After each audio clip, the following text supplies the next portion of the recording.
Magandang araw sa ating lahat, Luzon, Visayas, Mindanao, sa ating mga kababayan sa abroad. Kumusta po kayo lahat? Welcome po kayo ulit sa munti nating channel.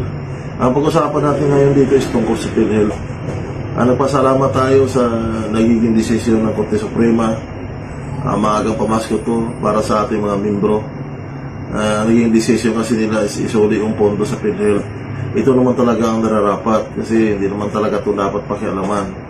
Mga kinakakulan naman, sana naman hindi na maulit ng ganito. Kasi nga, kung sumubra man ang pondo ng mga membro, dapat ibalik ito sa mga membro sa pamamagitan ng magandang serbisyo. Sa pamunuan naman ng PhilHealth, pagtanggol naman yung mga membro dito. Kasi nga, kagaya ng ganyan, nagdagdag kayo ng contribution buwan-buwan, tapos sumubra na pala yung pondo namin. Dito rin namin maisip na kaya nagdagdag para sumubra. Ang ano naman dito, wala naman tayong problema kasi nga wala tayong magagawa. Kung anong gawin nyo, talagang yun ang masusunod. So, pakiusap naman dito na sana hindi na maulit. Ibalik nyo sa mga membro sa pamamagitan ng magandang serbisyo. Kasi ito lang naman inasahan ng nakakarami. Lalo na yung mga maliliit na tao, umaasa sa PhilHealth.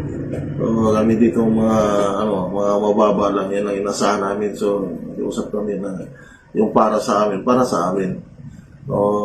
Nagpasalamat tayo sa maagang pamasko ng Korte Suprema. Mga kinukulan, sana hindi na maulit ng ganito.